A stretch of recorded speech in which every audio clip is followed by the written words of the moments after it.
Hello everyone and welcome back to another video. Today I'm going through my trades ahead of round 5 for AFL Supercoach. Let's get into it. So, if you saw my round wrap video that I posted, I believe on yesterday morning, then my trades for this video are pretty much the same.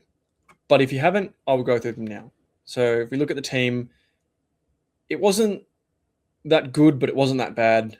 But as you can see, Tim English here with a big red and white dot here. So he needs to go because he's not coming back for a while. And I think the obvious trade in is Max Gawn, which is what I've gone. This is someone who I've been very strong on. I want to get him in this trade period.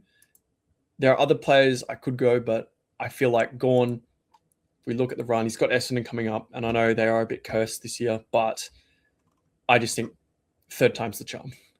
Then he's also got Brisbane, which are a somewhat easy matchup because they've got Sam Draper, who hasn't been playing that well as of late. You've got whoever Richmond put up, because I don't think Nankervis will be back. Then you've got Grundy, and then you've got Flynn, which will be a very good matchup here. You'd assume English will be back, but if he's not, it's another bonus. And then he has another Essendon matchup before his bye. So I think Gawn is one a lot of people are going to get in, and some people are going to have to make the hard decision to pass on. But I think he is well worth this cash. The next trade is Connor Budarick, because I'm not too convinced on him. He scored a 72. He's averaging 80. And as you can see, the two rookies on my bench are averaging more. The coaches is averaging more. And so if these two come on, then Budarick is basically my 6th highest average. And I've still got Touk Miller, who's going to come in once he gets forward DPP after this round. So Budarick, I don't think has a spot in my team. And he didn't score as well as we would have hoped he would have against Essendon. So I'm trading him out. And I'm going to get in another demon, Kazai Pickett, because I just think I've seen what I need to see from him. He is conducive to winning football, because if we look at the scores, he's got a 74 against Saints, but of course he had family issues that he had to fly back, and he almost didn't play that game. And so I think we can exclude that score. Then they lost against Freo, but he still scored pretty well, got an 86. And then the two next matchups against Carlton and Gold Coast, he's averaged basically 130 in 2 good wins. So I think Kazai Pickett, I'm now convinced he will be top 6 forward. He's got that role in the centre, and he's got a break even of 50. And so if we boot up Supercoach Projector, if he scores a 125 against Essendon, and let's say he scores 101 and then a 130 against Richmond, he's already up to 570k basically, and it's quite hard to get him.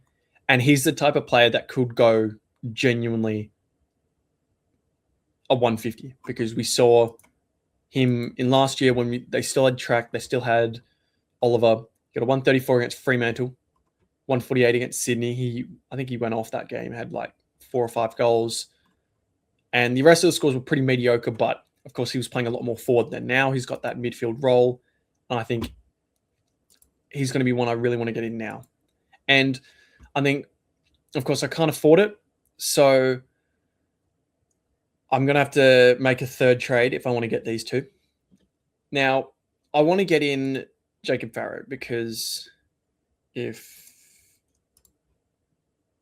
I pull over my trade targets, for the rookies, it's basically just Steen and Farrow. And I'm a lot more keen on Farrow, because I just think he can be another one of these like Sam Grill, Jai Sarong, Lockie Jakes types that scores around about an 80 or a 75 pretty much every round.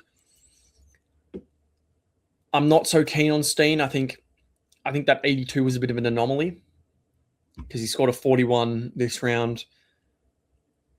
And Farrow's the one I want to get. And ideally, I'd be able to trade Watkins for Farrow, but I'm 27k short. And so I'm going to have to make the tough decision to trade out Braden Cook one round too early, which it hurts because if you look at Cook, his break-even's only 11. He's still got a lot of cash left to make. And he's been scoring 60s. He's got an 80 and a 90 in him. But I just think you've got Isaac coming back. You've got Rory Ladd coming back. Maybe he gets a little bit more of that time in the midfield. He gets relegated to a wing or his time on ground drops a bit. And especially as a winger, he's inconsistent. Wingers are inconsistent. That's just a fact of Supercoach. And so I think the cash I'm going to lose by passing on Cook early, because if we look at his projected, if he goes roughly at a 65, then he'll get maybe about a 50 more. If he goes at 65, he'll get basically 50k more. Goes at 60, and this is a bit unders. He will get a maximum of 50k more. But if we look at how much cash Farrow is going to generate, and I'm going to be a bit generous for him here. I'm going to give him. I'm going to say he scores at 75s. He goes up to 360, so he gets 200k. But then Oscar Steen, I think as that second ruck option, only getting maybe 55% time on ground. I think a 55 average would be generous for him. And he really only generates 150. So I pretty much break even because Cook generates 50k, Steen generates 150k, that adds up to 200, which is what Farrow generates. And then Watkins, keeping him, I don't expect him to generate that much cash. I'll probably get rid of him next round. But you never know. You never know. He could come back against the Saints and drop a 70 maybe. And then his break-even's 41. And then if he scores a 60, then his break-even's back down to -7. This 7, though, it's really hurt his price cycle. And it's really hurt me as someone who's traded him in. And now I have to trade him back out. But I think this is the trades I'm going to rock with. And I like how it leaves me because it's got me with a really good forward line. And a lot of people don't have a good forward line. A lot of people don't have the likes of a Miller or a Lukosius. And if we envision, let's say, 2 weeks down the line, because I do want to get in Christian Petrarca. I think he's the next guy I want to get in. I think if Tanner Bruin doesn't have a good score, I mean, of course, he's still got that 47 in his price cycle, which is going to drop out soon. And he's got West Coast, which is a good matchup. I think even maybe if a Dan Houston doesn't score that well, I'm going to try and find a way to get Petrarca in next round before that Essendon matchup. Took Miller will get DPP, and then I'll end up with a forward line of Harry Sheasel, Cozzy Pickett, Sam Flanders, Jack Lukosius, Took Miller, and Christian Petrarca. And, of course, Dev Rob and Philippou, if I still have them, will probably move up to the midfield bench. But a lot of people will have to field one of a Devon Robinson who got a good average, but he might be relegated to a tagging role, which will hurt his scoring. Or they might have a Philippou, or they might have a Lombard. And I think right now, if you want to close the gap between you and the top teams, you really got to have the best rookies on field. And a lot of people are upgrading their backline or their midfield. But I think the level of mids we have, I'll just optimize the team here. The level of mids we have is pretty good because Lockie Jakes, Jai Sarong are scoring pretty well.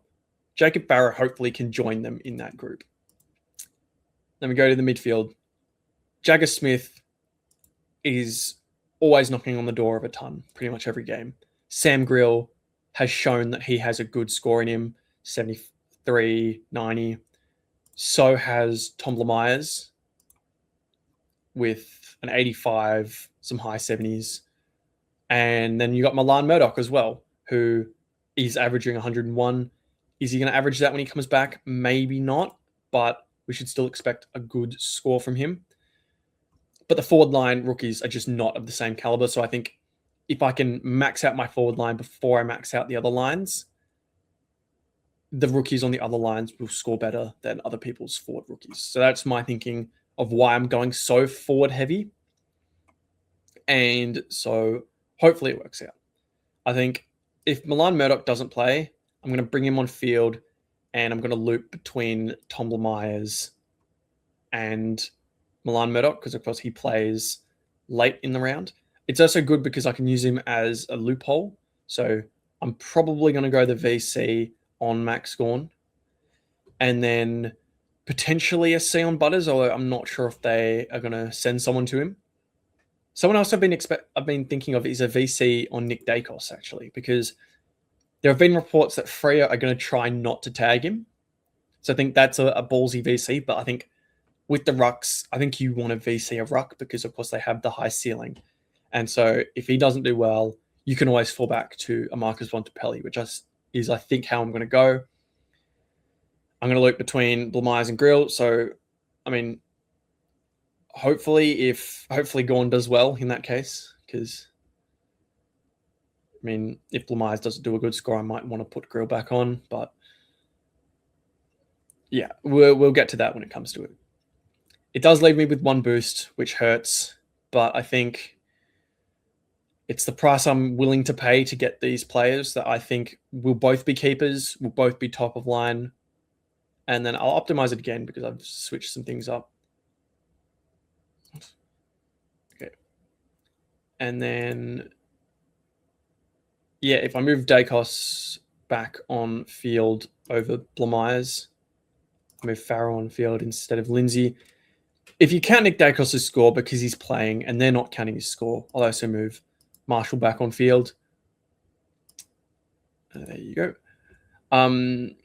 That moves up to about a good 2,150 or so, which I think is a fairly competitive score. It's also not counting Todd Marshall's score. So I think I did it back before they did the question marks on Dacos and Marshall, and it got pretty much up to 2,229, I think it was, which I think is a fairly competitive score, and he's still pretty unders. And so now that that's out of the way, and I have the VC and C set up, let's have a look at the injury list, because as you can see, a lot of carnage. You've got Tim English out, you've got Ed Richards out. Arthur Jones was looking like a really good rookie, and if he was available, I probably would have gone him over the likes of a Farrow just because it fits my budget and it'll allow me to keep Cook, but unfortunately that's not the case. So let's have a look at Adelaide. So Adelaide, not really anything new. Jordan Butts is out. Isaac Cummings available. So is Rory Laird. Does that affect the Cook? Does that affect the Rochelle? Luke Pedlar's out, so that should help Cook's job security, and I think they've actually released the lineups for the Adelaide Carlton game, so I'll just have a quick squiz at that. We look at the ins and outs. Luke Nankervis, Mitch Hinge, Isaac Cumming, Rory Laird out. Chase Jones, Riley O'Brien, Luke Pedlar, and Hugh Bond. So Riley O'Brien out, good for McAndrew. Rory Laird, Isaac Cumming. Does that affect a Cook? Does that affect the other mids I mentioned? We don't know. George Hewitt omitted. I mean, I don't understand what Carlton are doing with this, because, I mean, I'd still rather have him over the likes of a Wade Dirksen or a Taylor Byrne. And Patrick Cripps, you know, he's 194 centimeters. You can move him to the mid, but of course, this is a Supercoach video. So nothing really relevant here unless you count Hewitt being out helping Sam Walsh. Wade Dirksen also still in. Should hopefully help his scoring because another 99k rookie would love to have that. But we go back to the injury list. Go down to Brisbane. Noel Ransworth is a test. Hugh McCluggage is a test, which is a big one.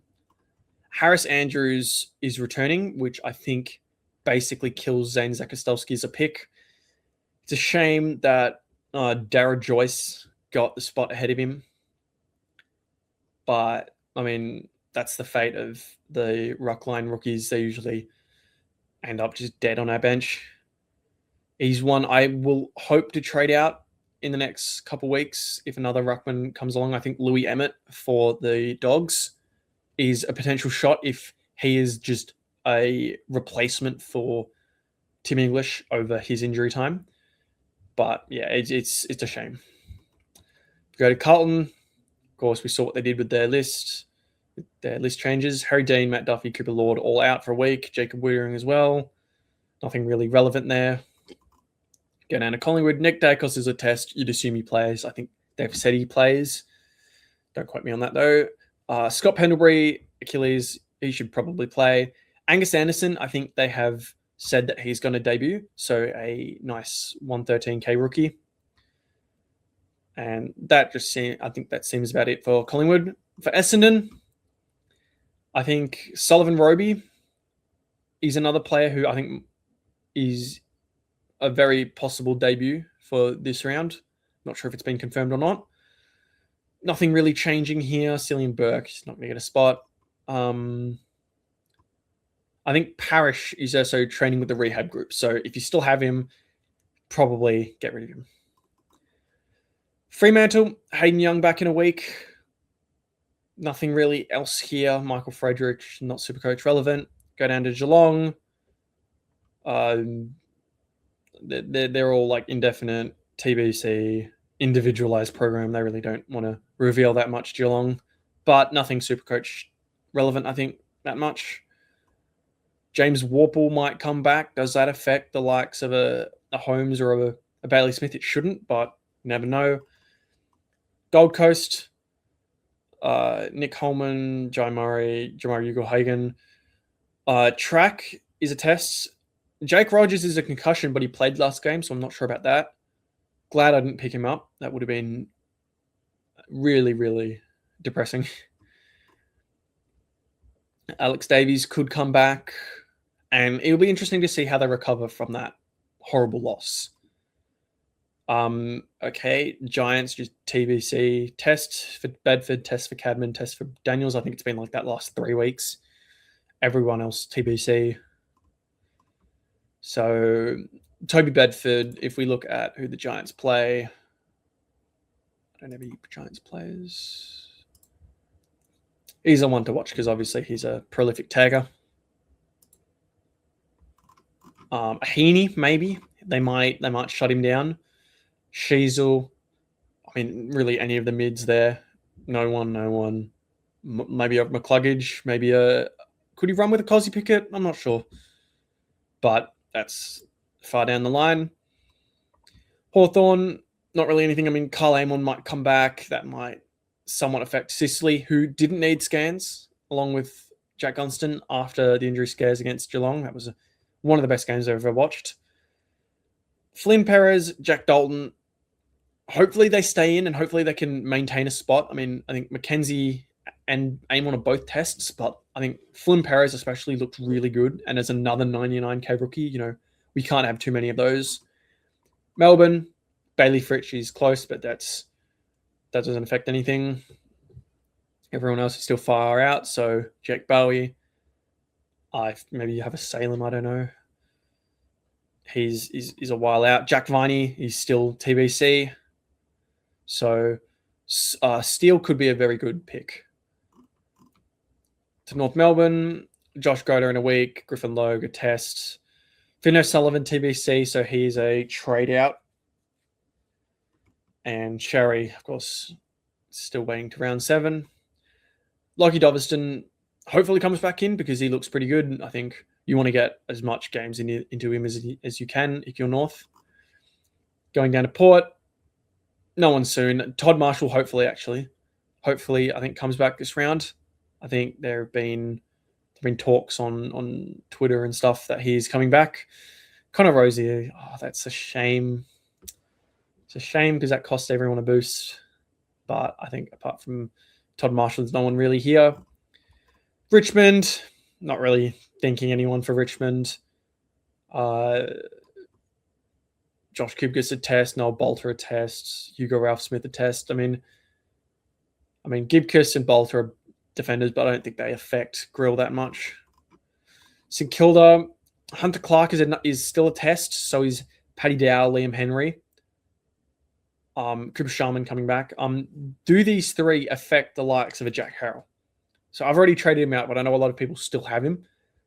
I think it's going to really impact his role. Hunter Clark, especially as an established player. Liam Henry is someone they traded who has a lot of upside. I think there are warning signs around Jack Harrell and his spot in the Saints. Sydney, no one really. Malcolm Roses Jr., if you still have him, hopefully he can come back. It was a late-minute withdrawal. Billy Cootie could come in. Well, a lot of us had him in preseason teams as a mature-aged rookie. We know the Swans, love those. Errol Gordon still 34 months. It's a shame. So I hope you can't hear those birds in the background. For West Coast, Milan Murdoch 1 week. Let's pray it's actually 1 week and not like 4 weeks. Devin Robertson comes back. Yo might come. Yo might come back. Might not. Elijah Hewitt potentially. But yeah, Murdoch's a big one. We can hope he comes back. Hope he scores well. For Western Bulldogs, English, Artie Jones, Tom Liberatore, and Ed Richards are the big ones. Both TBC for Richards and English. So both of them, I think, are trade outs. Gee, thunder. And so that wraps it up for the injury list. And that wraps up the video with some thunderous applause from the sky. If you like these new style of video with the face cam and all, like, subscribe, and comment down below. Comment your trade thoughts and comment what you think of my trade thoughts. If I'm stupid for trading out Cook too early, if you think I'm a bit wrong on Oscar Steen and he can be an actual good rookie, because of course Oscar Steen would make it a lot easier to get Zane Zakostelski out. And with that, I will see you on Monday for the round wrap. And until then, happy coaching.